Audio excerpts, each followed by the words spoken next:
Is there a rise in our country in domestic violence? And does domestic violence differ from intimate partner violence? We'll answer these questions on Talking with Henrietta, coming up next.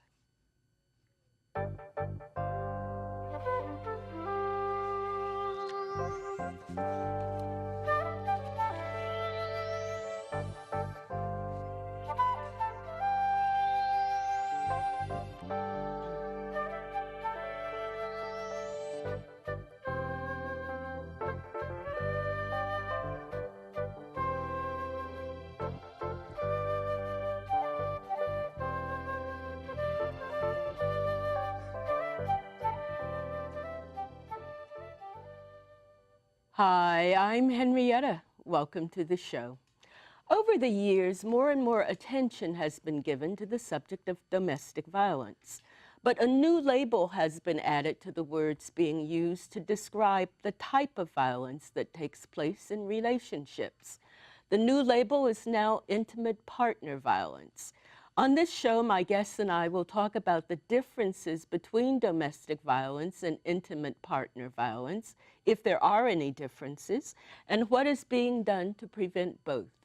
I'd like to welcome to the show Colsaria Henderson, who is seated on my left. Colsaria is the executive director of the nonprofit organization Community Overcoming Relationship Abuse, also known as CORA. Colsaria has a master's in social work with a specialty in administration and planning. She has held leadership roles in multiple Bay Area anti-violence organizations.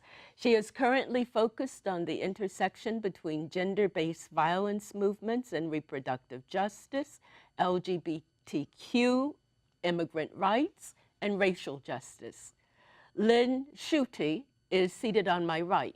Lynn is CORA's Assistant Director of Programs. She has worked in the nonprofit field since 1991, focusing on financial and program development. She has raised millions of dollars for services benefiting children, youth, and families in the Bay Area.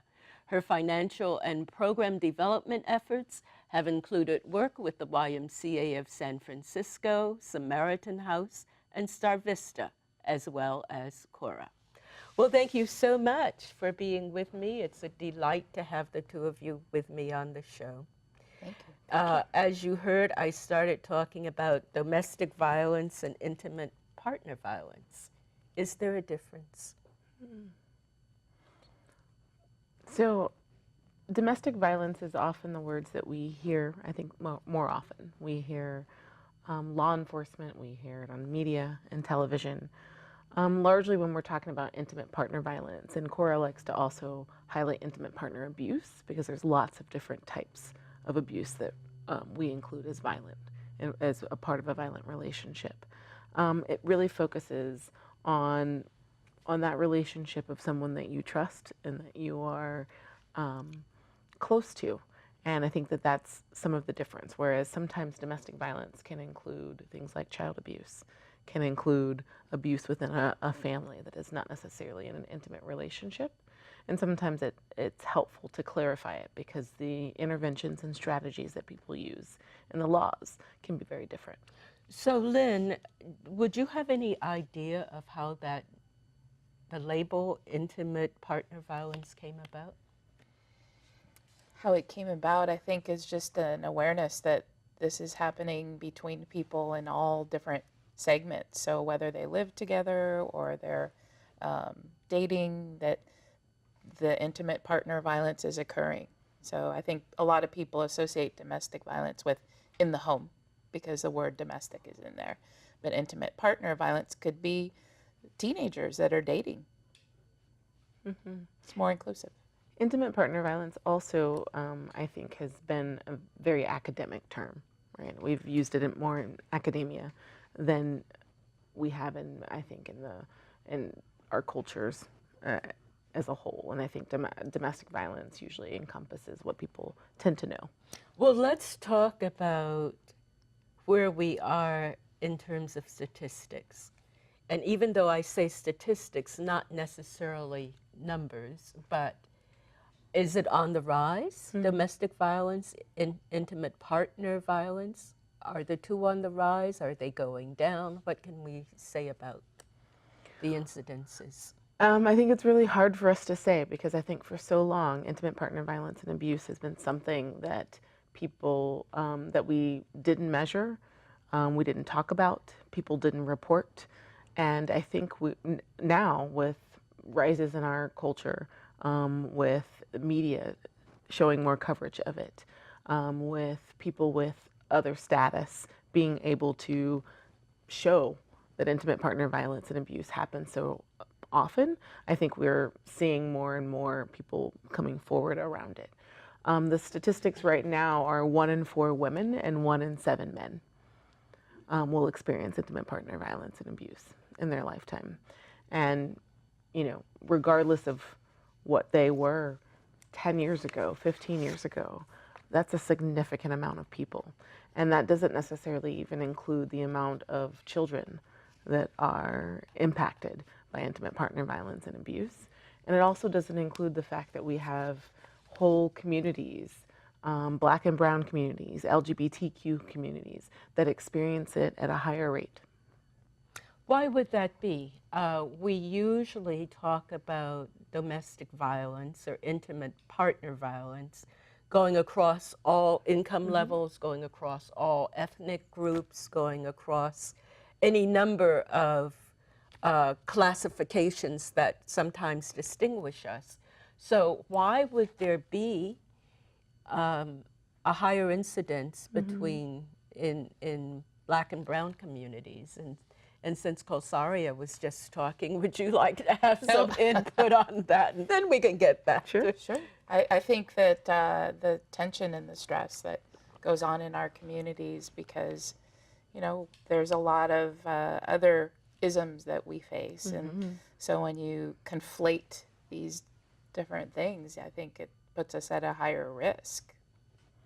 So what you seem to be saying, and you could add your thoughts about it, is that stress, people being under stress, might be a factor in terms of violence committed. I definitely think stress, but I think what we're talking about is systemic oppression.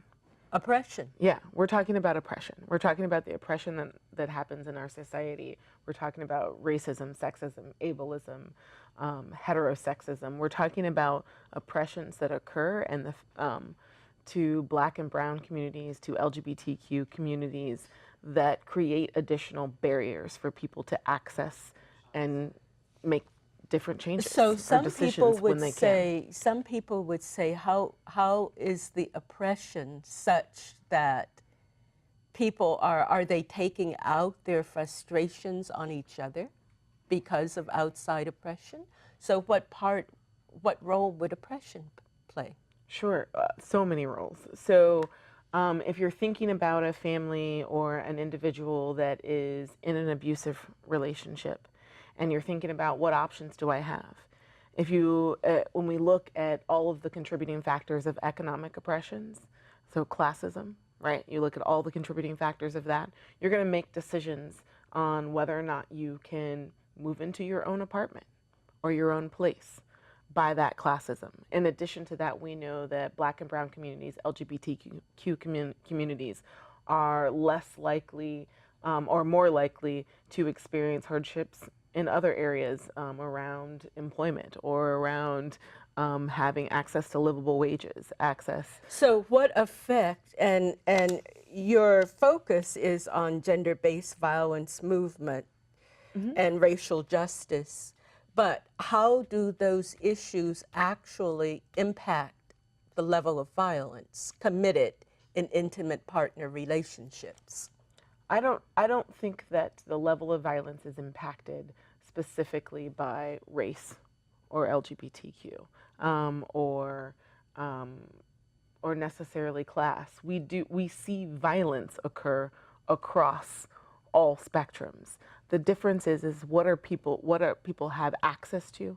What do people have resources to make decisions in their lives, to have self-efficacy in order to to determine what's next. If I am in a relationship and I am unable, and I'm thinking about whether or not I have housing, and I'm thinking about whether or not I can access another job, whether or not I have to move, whether or not I have a long commute, if I'm going to move home or to a friend's house. And I'm That is, if you're in a relationship that is abusive, Yes. then your limits of your choices are much more narrower. Your choices are impacted.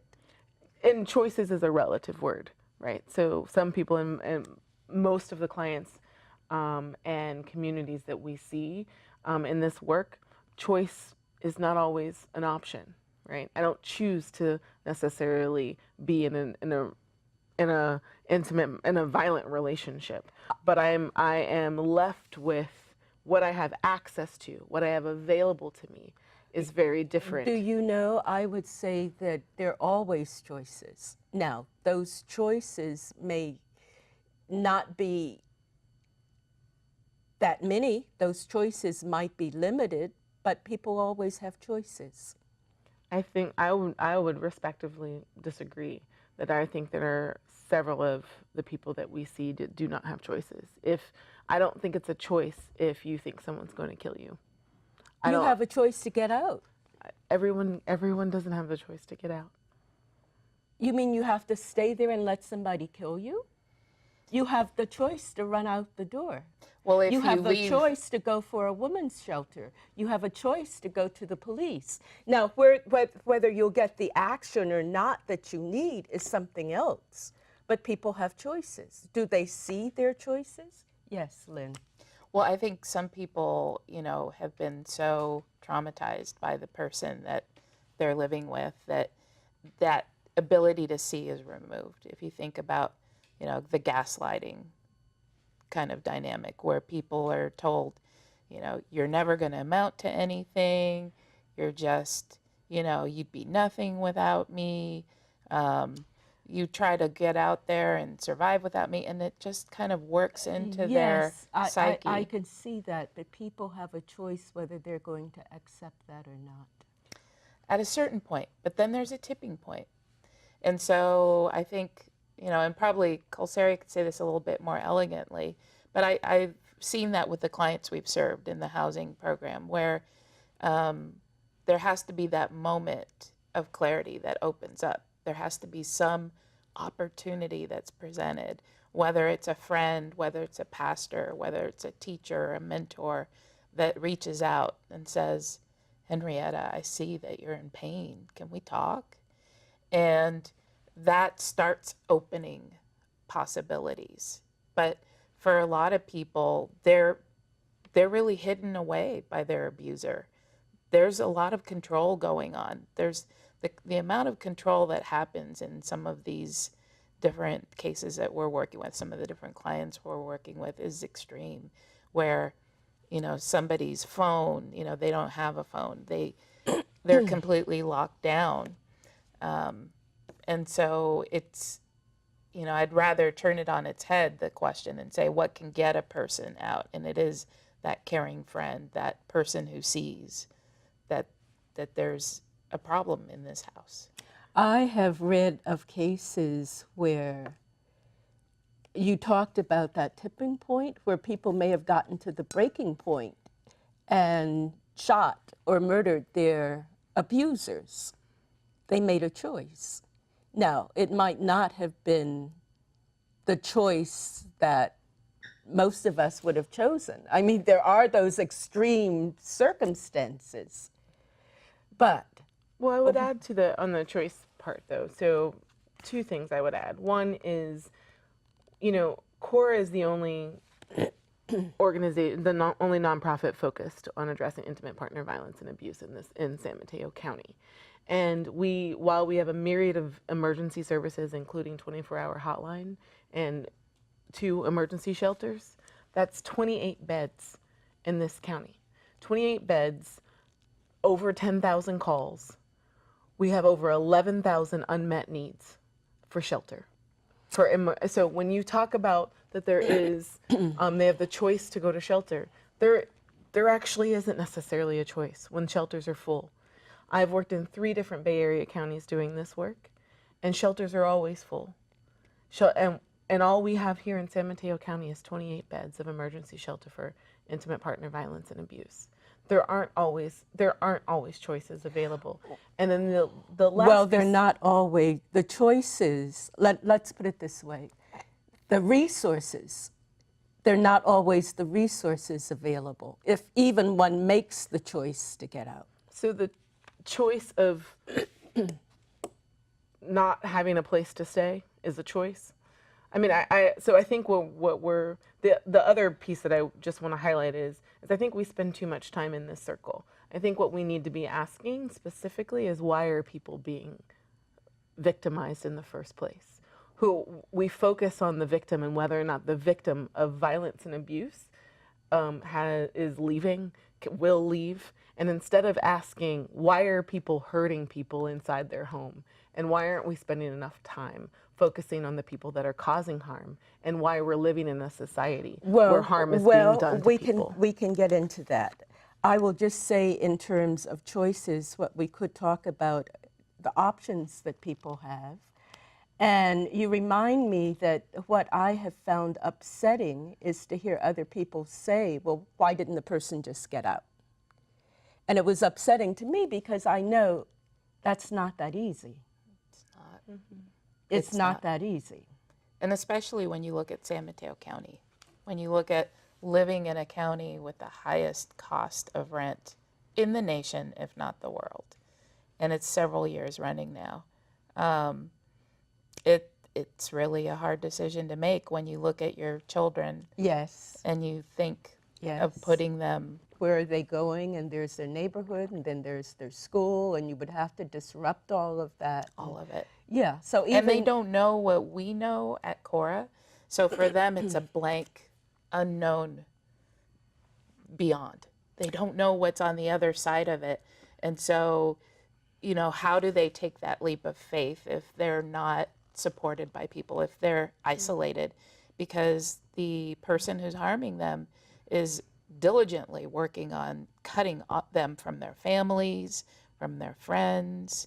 And I've seen it in my life. I've had friends where they disappear. So if somebody's watching this program now and they have a friend that's disappearing, check them out. They might have somebody in their life that is engineering that isolation. And that person needs somebody to reach in and say, you know, there are options. There are other things that you can look at. And picking up the phone and calling a 1-800 number of a local domestic violence agency is the best first thing a person can do. So before we get to why is this going on, let's talk about what is it that would encourage that person living with abuse to seek out options. Mm-hmm. What would bring about the tipping point? We've heard a lot of things. You know, I'm thinking of a story that I've heard over and over and over again, which is, again, the person looks at their children and they're worried that that person is going to harm their children. And sometimes that's what it takes for them, that they may think, I'm strong enough to handle this on my own, I can do this. But the moment that the threat turns toward that little person, the cub, be it the mama cub or the mama bear or the papa bear, comes out, and they make the choice then to leave. That word goes again. But. Yes, that's okay. So once they make that choice, what's the option? So as Lynn mentioned, like contacting a local program that can walk someone through all of the options, that can talk about safety. Because what we also know is leaving is the most dangerous time. Yes. And so we know that people are most at risk for homicide. When they make that decision to leave. When they decide to leave, and they are trying to and actively pursuing leaving. And so having someone to talk it through, to walk through the safety options, to walk through what they might want to think about and consider is really one of the best things that could happen. And all of that can be done, is free of charge and on, a 24-hour hotline. So it can be at 3 o'clock in the morning. It doesn't matter. Can we do a little bit of that right now in terms of walking through what resources are available? Sure. Just for someone who might be listening to say, okay, what can I do? Sure. What's the first step? You mentioned the hotline. And what's that hotline? 1-800? Yeah, 1-800-300-1080. 1-800-300-1080. And is that a national hotline? That's CORA, so that's for Okay. San Mateo County. Okay. And we, there are national hotlines as well that will connect people who are listening to their local program, and we'll connect them free of charge. You said that's 24 hours? There's 24 hours a day, Okay. 365 days a year. 1-800-300-1080 is San Mateo County. Yes. Okay. And after someone calls a hotline, someone can walk through all of the options. So talking through, calling law enforcement. What would that look like for you? What is law enforcement going to do? How could they possibly help in this scenario? Because each person's situation is very different. They can walk through housing options if you're looking for emergency housing, and so shelter programs. Some of us, depending if it's a dire need and there is no emergency shelter, most domestic violence programs, including CORA, will look into a hotel option for the night. And who pays? Well, that's what we have grants and foundations, and that's also what we have individual donors for. That is the work that Lynn has done a lot of and worked in, but the work that all nonprofits face is ensuring that we have access to emergency services specifically for these situations. So let's talk about the police, for instance. What can one expect? There was a time in a case of domestic violence, perhaps the abuser would get a slap on the hand. But now there are certain laws that are in effect that... Yes. And San Mateo County's law enforcement is right side by side with CORA, working with us. Every single 911 call that happens in San Mateo County ultimately gets to CORA, every single one. And the law enforcement, they all work with us very closely. We've provided trainings, and we have a liaison to the law enforcement world that helps to mitigate any So issues what or happens questions. when the police come to a house? What happens? Of course, this is the most difficult call for the police because they can be shot at or It's one of the attacked. most dangerous. Yep, it's one of the most dangerous times for law enforcement as well. So honestly, it's going to differ from city to city. But overall, what they're going to want to do is have a conversation with all parties involved, and they're going to want to try to get any victims to safety. And that's where they will contact CORA or their local domestic violence program and hopefully connect them with an advocate who can talk to them about their options. So we do work hand in hand with law enforcement. There may be an arrest made, but often in domestic violence cases, when law enforcement's called, the abusive party will flee, right? Will run. And so there may not be an arrest that night, and they might need to think about safety because that person might come back, and now they, at least even in appearances, have reported them to law enforcement. And so again, you're talking about an escalation in the potential of homicide or the potential of lethality. And people getting restraining orders, and sometimes those restraining orders aren't followed. Exactly. Which is why having an advocate and doing the work that we do at CORA and is so important. CORA is lucky. We also have a legal line where people can call for legal advice that's available on our, it's not 24 hours a day, but it is something people can call and just ask legal questions to around intimate partner violence and abuse. But we have attorneys, we have legal advocates that will work with people in court, as well as potentially hold on to some cases outside of the restraining order where you might be looking at custody or you might be looking at divorce, right? Depending on what that looks like and what's available. And all of that still takes money. Yeah. And in a situation, a housing situation that we're in, and even a job situation where people are working 2 and 3 jobs, that could be very difficult for a single mom. Yeah, which is all Lynn's world. The housing world of what we're doing at CORA and what we're trying to shift to the San So Mateo. before you get into that, what you talk about every call that comes in, about how many calls can come in a day or in a week? It's 10,000 per year. Yeah, we average about 10 to 12,000 a year. Is that just locally? That's Is just that in for San which Mateo. office? Oh, for San Mateo. That's for CORA. That's for CORA. Specifically. 10,000. Yep. Now, do you know how many of those calls might be resolved one way or the other?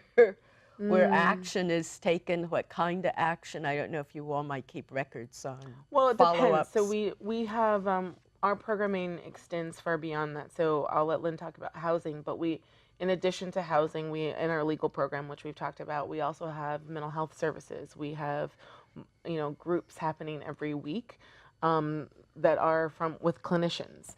We do individual therapy. We do dyadic therapy, which is family therapy. Dyadic. Yeah, That's so family. it's the relationship between the parent and the child, or the caregiver and the child, which often is impacted heavily in a violent relationship in the home, right? And violence that are happening in the home. So when you talk about impacted heavily, how? Often children are put in the middle of an abusive situation, even if you have a parent that's trying to protect that from happening. Children are witness to the violence in the home, whether it's physical violence or it's mental, verbal, psychological. They're witness to that. You have children. Often as Lynn talked about, there's a term gaslighting. In addition to that, you'll see an abusive parent or an abusive party in the home use the child against the other parent or the other the victim, the adult victim. Children are experiencing such heightened trauma, and we want to make sure that we're also addressing that trauma. Kids in most domestic violence programs in the Bay, and CORA is no different. Over 50% of the people that are coming in are little ones or kids under 18. And I think there are some statistics, and you can tell me if it's true or not, that children who've been brought up in situations of domestic violence have a higher chance of becoming abusers themselves. They do. Because you repeat what you've grown up with. Yes. And that's why coming in and getting support is so important, because our clinicians are trained in how to work with the youth. We have some great clinicians who use specific strategies to kind of undo the harm that was wrought around that. So there's a lower chance, actually, after they get the help, that they'll later on become abusers themselves. Now, Lynn, I'm sorry, Kosaria said, the question to ask is, why is this happening? Do you have an answer to that? I would think that's the most difficult. That's why that's happening is a very difficult. I would like question. to imagine our society as one that won't tolerate it anymore, that does not perpetuate violence on a regular basis, that does not hold it up as some sort of esteem, that does not make jokes about gender-based violence. Len and I were just talking about prevention work, and it has expanded far beyond just addressing children in schools, which is still very important. We have to work in communities. We have to work at multiple levels in order to prevent. We have to work with men and boys of all ages, and to talk about it. We have to talk about, anytime we are dealing with gender-based violence, for me is connected very easily to movements like Me Too and sexual harassment, right? We have to find a way to look at gender equity. Well, I would think, as you started out saying that you would like to imagine that we lived in a society that didn't have those things. Unfortunately, we live in a society that kind of perpetuates those things in almost every area where you can look. On television and television shows and concepts of masculinity in the workplace and all over because of the values. So I would think that the question might be also is, what do we have to do in terms of changing the values that we hold about various things like women? I shouldn't say various things like women, but the values that we hold in different areas concerning women, in terms of people of color, in terms of sexuality. And that goes very, very deep, don't you think? Absolutely. Absolutely. But there are people working on this, and we are, and in some ways we're making strides. When we have the Me Too movement, when we are saying no longer this will be tolerated, this will not be esteemed, you will lose favor for acting in this manner, for treating people in this way. When we are acknowledging that LGBTQ rights is just civil rights, when we are, I mean, so many of these movements are connected specifically to those social norm shifts, right? To us saying for once what is tolerable and what is intolerable. Yes. Yeah, it's hard for me to divorce one from the other because I think they impact each other. They're all interconnected. They are. When some of the people in this movement work that have done a lot of men and boys work. So I think of Tony Porter, who is the CEO of A Call to Men, which is a national organization doing a lot of this great work.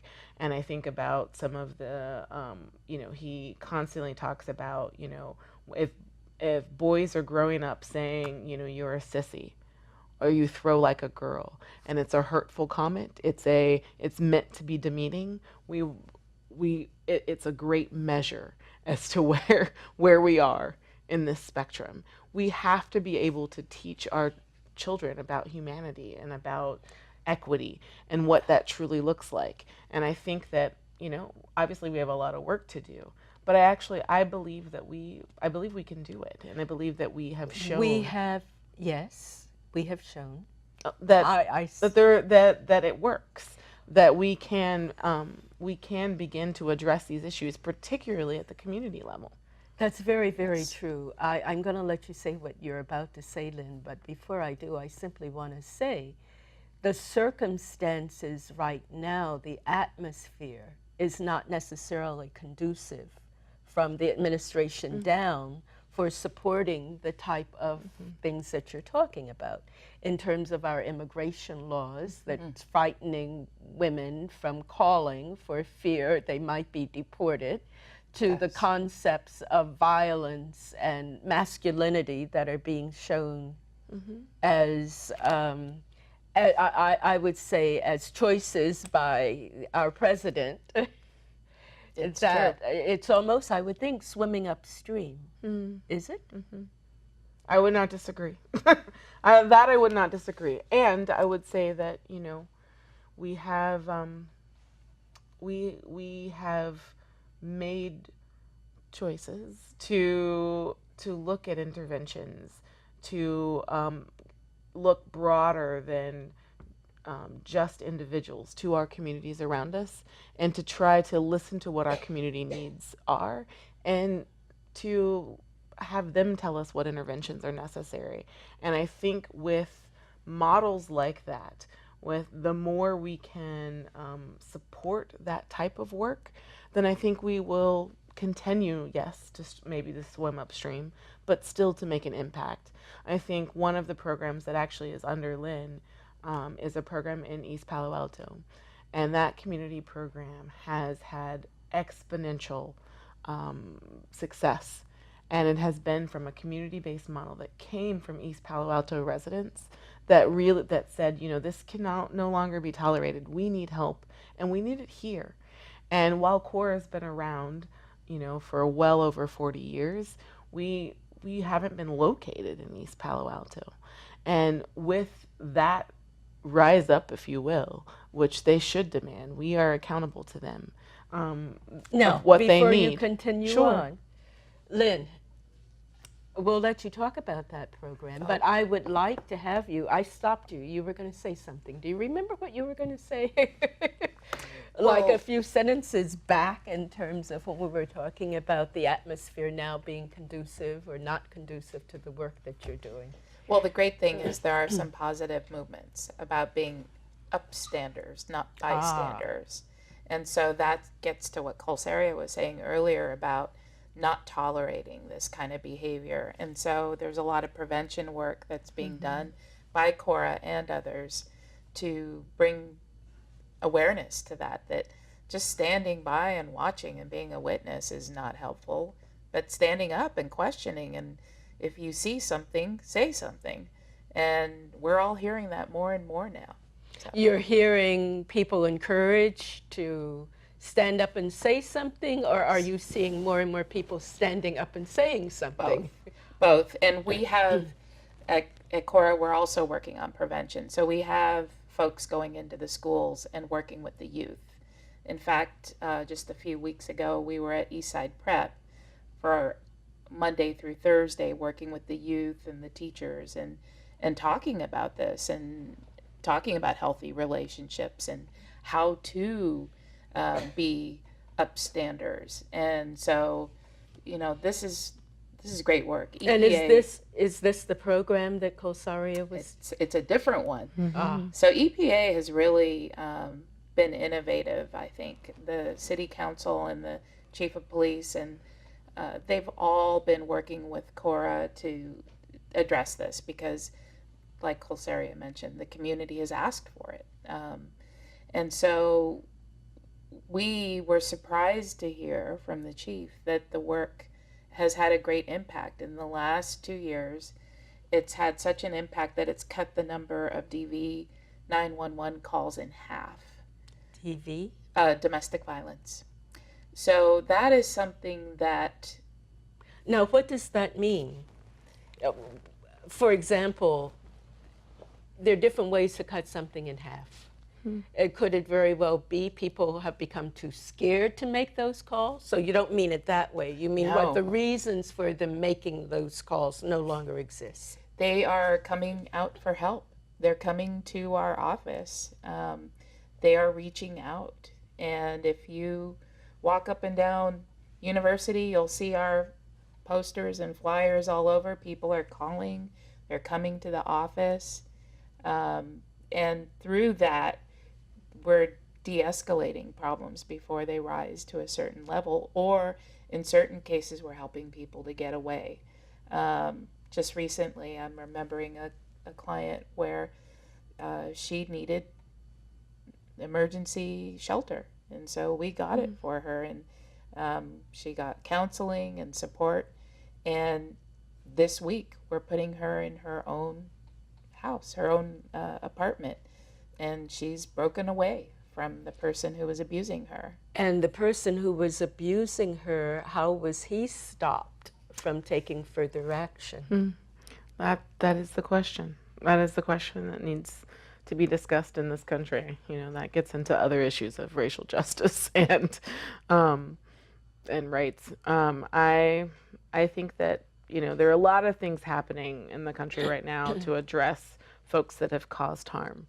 And there's some really great movements, actually, in the Bay, some really great movements around restorative and transformative justice work, around addressing folks that are causing harm, around, and outside of the criminal justice system, because everyone, particularly Black and brown communities, aren't necessarily going to call the police right away. And that is, it's a hard truth, I think, for our law enforcement partners who are working harder and harder to be in the community and to be seen. And that's as the most trustful. important option. I mean, if violence is being committed against you, you would think the first telephone call might be for law enforcement. And when you can't make that first telephone call, then a significant option doesn't exist for you anymore, or you at least can feel that that option doesn't exist. I've been in gender-based violence work for decades, working on these issues, both sexual violence as well as intimate partner violence and abuse. And there are several cases over those decades in which I've worked with survivors or their loved ones that the survivor was shot, stabbed, fatally injured, and their first call was to a family member, not law enforcement. I think that our law enforcement partners would love to see that change. I think working with CORA allows them to have another branch of folks to call and to talk with someone. But the truth of the matter is that everyone's not going to call law enforcement. And that's the beauty of having a 24-hour hotline and having our national hotline in this country, is that in order to seek services or to find help or to know your rights, if law enforcement isn't what people want to call first, then you have other options to work through. So I'm going back to that question, Colsaria, why is this happening? And it seems to me that a lot of emphasis as needs be, is being put on the victims. Mm-hmm. But it seems also that that misses the point of addressing the abuser. Mm-hmm. So what is being done to redirect the energies and thinking of the abusers? They're the ones causing the problem. And it seems to me that we need to stop the problem from continuing. So what's being done? I don't know, but I'm going to put you in front of City Council next week. Keep talking like that. I think you're asking the questions that our movement is really gearing up and beginning to ask. I think that you have put the crux or the epicenter of where we are and what we need to talk about. CORA is talking about our next step, right? Where are we going to go next? We've figured out emergency services. We have an amazing housing program that can help with folks up to 3 years. We have all of these other amazing services, children's services, mental health, all of these things that we're able to do. And what are we doing specifically around folks that are causing harm? Yes. What are we doing with families that are staying together and that want to be together? Or would like to give to, or that need to be together economically, whatever the reasons are, how are we addressing the folks that are causing the harm?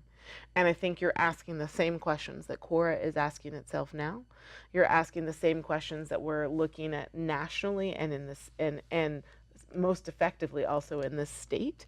I think this is also where our partnerships come into play, where we're talking with folks that are working on these other movements around, how are they addressing those issues as we're looking at the overlap between mass incarceration, right? So I think you're asking exactly the questions that we are trying to determine now. And what is going to be the next steps, and what's the next 40 years going to entail? Yes, and it seems it's a vicious cycle. And someplace along the way, you've got to interrupt the cycle by interrupting the causes for the abuse. What are the causes? You mentioned control. What are the other? Why is it that this person needs to have so much control? What does that stem from? That's the question. And is it always an issue of control? Power and control. Where does that come from? That is, other than the views of masculinity, the values of, is that part of the values of masculinity? I'm not really a man unless I can control these people, these women in my family or in my relation. So does that come from a deep sense of insecurity? I mean, if you feel good about yourself, you don't need to control other people, do you? Well, I think there's power and control at a lot of our isms.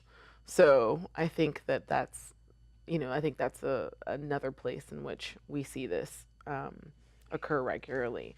I think that if ideally we would like to say that that's not the case, but I think often in our society, again, we're perpetuating this idea that for one person to gain, another person has to lose. The zero sum. And so who is that going to be, and how can I be the person on top? But if you're in a relationship, shouldn't it be mutually beneficial? Why does one person in a relationship have to control the other person? Why can't one person in the relationship be supportive of the other person? That if this person is gaining, well, we're both gaining, right? Right. And I also want to point out that it's not always the physical abuse. I'm thinking of another friend of mine who, if you met her husband, you would have thought, what a nice guy. Oh, yes. They're all very charming, aren't they? And just very soft and very Yes. kind and very evolved. The biggest power and control person ever. That's the public image. It but was. behind the scenes. And he never raised a hand to her. But boy, oh boy, if was he verbally abusive? No, he Oh. wasn't. He was controlling her. Who's that you're calling on your cell phone log there? He would check the cell phone. Why? He just wanted to know. He was insecure. Yes, the insecurity. I think all of that power and abuse mask a very deep set insecurity. Yes. That- And then looking at her expenses. So even though they both worked and they both had fairly equal paychecks, one was expected to bring home their At check. what point did she say, this is enough? I've had enough. Too late. I mean, she What's finally too did. late? What's too late? Years. But what decades, made her finally say, I've had enough? realizing how unhappy she was. That this would never change. That it would never change So in is spite it of all true? the talk and all Yes, the. you know, I've heard that women get into relationships thinking they will change the men, and men get into relationships hoping the women will never change. I've heard that. And when the women begin to change, that's a threat. You're just Yes. Yeah. Well, and that's when it's most dangerous in a relationship, when a woman's pregnant, because She's more helpless. changed. Well, And her priorities have changed. Right. Her priorities, who's most important. has But what changed. kind? But that gets into, and I don't want to get away from the idea that it's only women who are being abused, correct. because men are being abused too. But these aren't necessarily in male-female relationships. No, but they can be. They are. Yeah, it can be a heterosexual relationship and the man is being abused. I mean, we're talking 1 in 7 men. So it's not, we definitely see it. We see it in the courts, we see it in our legal work, we see it in our, all of our programs. Now, it's very difficult for men, I understand, to go to the police and say, my wife is abusing me. But they are, and Are we see they them really? at CORA. Yeah, they are, and I'm sure that the stigma of that, right, is I think what you're asking about, right? That yes, I think it is really hard for men in our society to come forward. Is this physical abuse, verbal abuse? All of it, all of it. You will see run the gamut.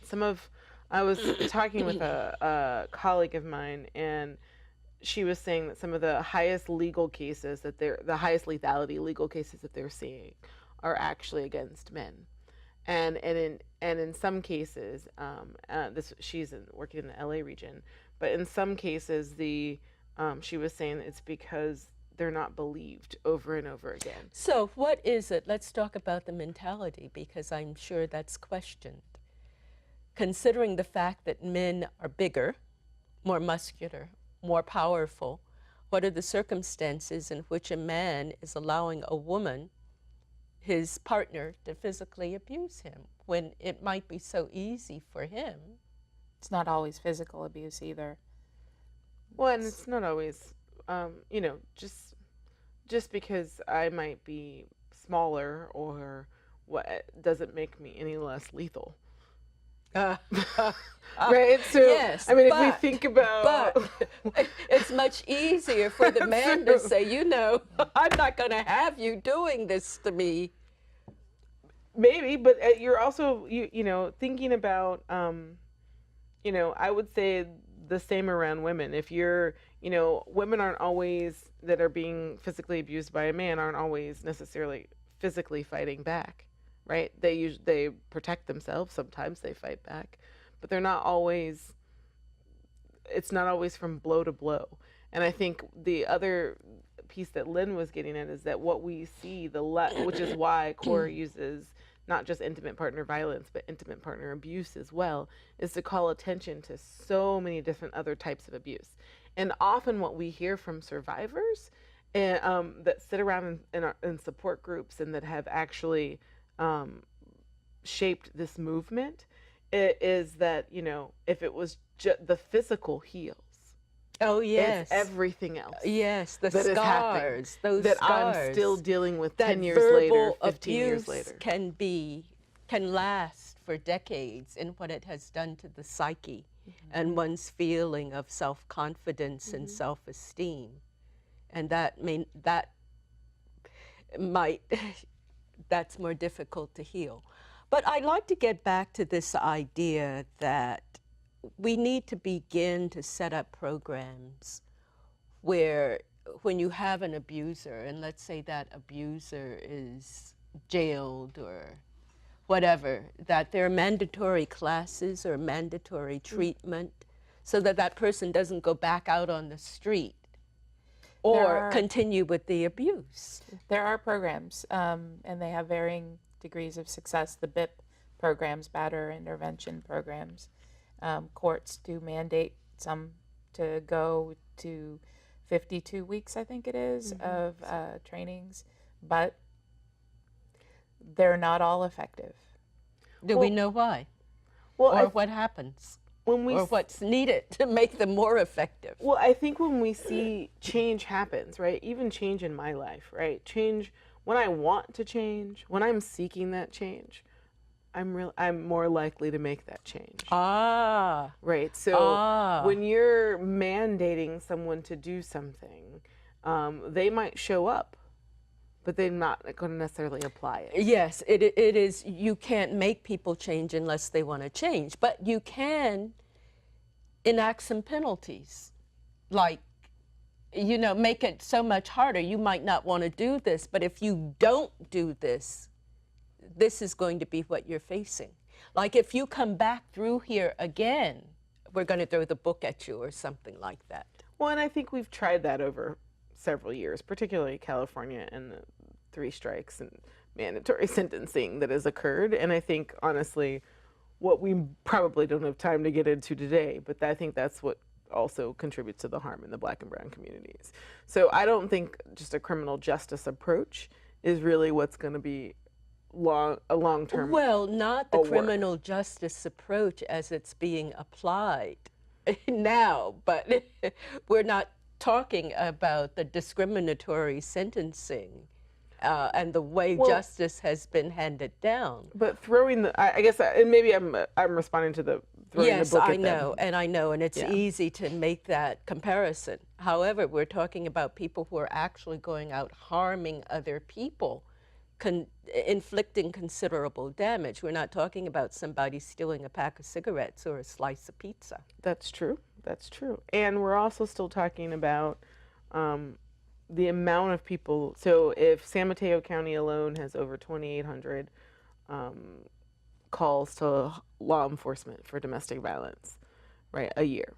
So and how many of these are repeat calls? Well, that's a great question. I'm not sure actually out of that statistic how many are repeat callers, but 2,800 instances in which they're being called and asked to intervene, right, for law enforcement.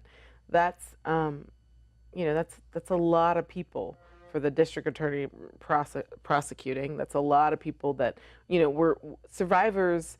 What we're also seeing is survivors aren't always asking for their partner to go to jail. They're not necessarily looking, I mean, particularly in our economy. If that person's the breadwinner. Well, yeah. I mean, look at who can afford to live here. I mean, I just think about Yes, how. but at the same time, when your life is on the line, when your children's lives are on the line, when your health is on the line, I mean, there's so many damaging effects of abuse that sure, it's economically maybe impractical, but this is where one has to make some very tough decisions. Like, how do I get myself and my family out of this? Because there's too much pain, and I don't want my children to continue to go through this. I think trauma does not provide a fertile ground for great thinking. No, it does not. But I don't think you can also, divorce but one then what's the way from out? the other. What's the way out? Well, a lot of survivors, really it's with support. So what we know is that survivors that are surrounded with support, you still have family you can call, even if they can't financially give you money or financially pay your rent. Survivors that have a support system that can remain in their community, which unfortunately in the Bay Area is less and less likely to continue, but that can remain in their community, can be near where they work, their kids can go to the same schools, that they can maintain a sense of support that have, whether it's spiritual community, whether it's educational community, whether it's, advocates, whatever it might be, survivors that can have long-term support are much more likely to get out. So, Lynn, you, in the few seconds that we have, and it's only a few seconds, you get the final word. Anything? If you are watching this program and you have a friend who's disappearing in this county, please call our hotline, 1-800-300-1080. Have them call. And I would think not only if you have a friend, but if you yourself are in danger and feel maybe 100%. that you are being forced to disappear, Yes. that you need to take action yourself and call. Mm-hmm. You second that. Absolutely. And that number again is 1-800-300-1080. Well, I would like to thank you very much for being here and sharing your message. And I'd like to thank the viewers for watching. Until next time.